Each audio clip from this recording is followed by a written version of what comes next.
अस्सलामुअलैकुम वरहमतुल्लाहि वबरकातुहू। Welcome back to my channel. आज की वीडियो में हम पढ़ेंगे इंट्रोडक्शन टू पैसिव, यानी कि पैसिव का तारुफ। Passive voice is an important part of English language. Passive हमारे इंग्लिश लैंग्वेज का एक बहुत ही अहम हिस्सा है and it is used a lot. ये बहुत ज़्यादातर इस्तेमाल किए जाते हैं। Passive is used in written form, in newspapers, correspondence का मतलब होता है ख़त खिताबत, and it is used although in our daily routine to.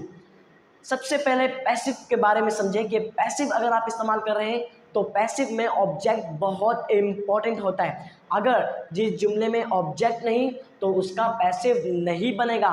जिस तरह हमारे एक्टिव में यानी कि हमारे 12 टेंसेस में सब्जेक्ट बहुत अहम होता है, इसी तरह पैसिव में ऑब्जेक्ट बहुत अहम है।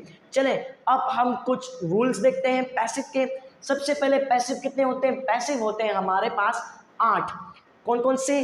Present simple, past simple, future simple, present continuous, past continuous, present perfect, past perfect, future perfect. ये 8 हमारे पैसिव होते हैं। इनके अलावा जो कि 4 रह गए उनका हम पैसिव नहीं बनाते या उनके हम पैसिव नहीं बना सकते। इसके अलावा second point is transitive and intransitive verbs. ये पैसिव में बहुत ही इंपॉर्टेंट पार्ट है। सबसे पहले समझे कि ट्रांजिटिव वर्ब्स कौन से होते हैं। ट्रांजिटिव वर्ब्स वो होते हैं जिनमें ऑब्जेक्ट पाया जाए, यानी कि जिन जुमले में ऑब्जेक्ट मौजूद हो। For example, she teaches students. She teaches students, वो बच्चों को पढ़ाती है। अब यहाँ पर देखिए शी क्या है? सब्जेक्ट। टीच क्या है? हमारा वर्ब। और स्टूडेंट हमारा क्या है? ऑब्जेक्ट। तो इस जुमले में ऑब्जेक्ट हमारा मौजूद है तो इसका पैसिव हम बना सकते हैं। और इंट्रांजिटिव वर्ब्स कौन से होते हैं? यानी जिनमें ऑब्जेक्ट ना हो। How? For example, I drink, मैं पीता हूँ। शी कम्स, वो आती है। यू गो, आप जाते हो। अब यहाँ पर देखें ये हमारे सारे क्या हैं? सब्जेक्ट। और यहाँ पर सिर्फ और सिर्फ हमने वर्ब का इस्तेमाल किया, यानी कि ये है इंट्रांजिटिव वर्ब्स। इनमें हमारा ऑब्जेक्ट नहीं है तो आप इनका पैसिव नहीं बना सकते। अब आगे चलते हैं। इसी तरह third point is only verb third form is used, यानी जितने भी हमारे पैसिव हैं उनमें सिर्फ और सिर्फ वर्ब की थर्ड फॉर्म इस्तेमाल ही होगी। इसके अलावा कोई भी फॉर्म इस्तेमाल नहीं होगी। हम एक्टिव में हमारे पास चॉइस थी, यानी किसी टेंसेस में हम फर्स्ट फॉर्म इस्तेमाल कर रहे थे, किसी में फर्स्ट सेकंड फॉर्म, किसी में थर्ड फॉर्म और किसी में चौथी फॉर्म भी इस्तेमाल करते हैं। लेकिन पैसिव में सिर्फ और सिर्फ एक ही फॉर्म इस्तेमाल करनी है और वो है हमारी वर्ब की third form. Next is by. By का एक बहुत ही इंपॉर्टेंट पार्ट है इंग्लिश लैंग्वेज में और पैसिव में तो बहुत ही अहम है। और इसको इंग्लिश में कहते हैं एजेंट, यानी इन पैसिव की लैंग्वेज में बाय को कहते हैं एजेंट। और नेक्स्ट हमारे कुछ रूल्स हैं, यहाँ पर कुछ सब्जेक्ट्स हैं और यहाँ पर कुछ ऑब्जेक्ट्स। यानी कि अगर आप पैसिव वॉइस बना रहे हैं, आई हमारा किस में चेंज हो जाएगा? मी में। यू हमारा किस में रहेगा? यू में ही रहेगा।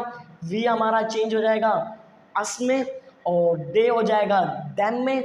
शी हो जाएगा हर में। ही हो जाएगा हिम में। इसी तरह इट में ही रहेगा। और अगर सिंगुलर नेम आ रहा है या प्लूरल नेम आ रहा है, सब्जेक्ट हो या ऑब्जेक्ट हो, वो सिंगुलर नेम या प्लूरल नेम में ही रहेगा, उसका चेंज नहीं होगा। इसी तरह आपको एक पॉइंट मैंने बताना है कि हम पैसिव अक्सर इस तरह इस्तेमाल करते हैं। For example, she calls me, वो मुझे बुलाती है, मुझे उसके ज़रिए बुलाया जाता है। मी किस में चेंज हो जाएगा? आई में, यानी कि सब्जेक्ट में चेंज हो जाएगा।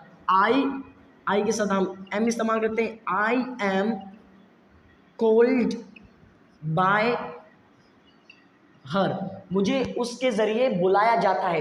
ये तरीका गलत नहीं है, ये तरीका भी इस्तेमाल होता है, लेकिन for an advance level, for an upper intermediate level. अगर आपकी स्पोकन बहुत ही अच्छी है तो आप इसका इस्तेमाल नहीं करें। अंग्रेज कोई पागल नहीं है कि वो बोलेगा he eats food, food is eaten by him. वो बिल्कुल शॉर्ट फॉर्म इस्तेमाल करते हैं और वो बाय, और यहाँ पर बाय का इस्तेमाल नहीं करते और सब्जेक्ट का इस्तेमाल नहीं करते। वो डायरेक्ट ये इस्तेमाल करते हैं, आई एम कोल्ड, यानी मुझे बुलाया जाता है। शॉर्ट फॉर्म इस्तेमाल करते हैं क्योंकि वो अपनी स्पोकन खूबसूरत बनाना चाहते हैं, अपनी स्पोकन लैंग्वेज में मॉडिफाई करते हैं। तो सिंपल और सिंपल ये इस्तेमाल होते हैं। और इसी तरह ये कराते हैं हमारे बाय बर्थ पैसिव। कौन से कहलाते हैं हमारे? बाय बर्थ पैसिव, यानी जिनमें बाय का इस्तेमाल नहीं होता और ये ज़्यादातर इस्तेमाल किए जाते हैं। तो ये था हमारा एक छोटा सा पैसिव का इंट्रोडक्शन। और इसके अलावा कुछ पैसिव के पार्ट्स हैं, इंशाल्लाह मैं एक एक करके कुछ वो भी बताऊंगा, उनकी वीडियोस भी बनाऊंगा। उम्मीद करता हूं कि आपको मेरी ये वीडियो अच्छी लगी होगी, तो सब्सक्राइब करना मत भूलिएगा। Thank you so much.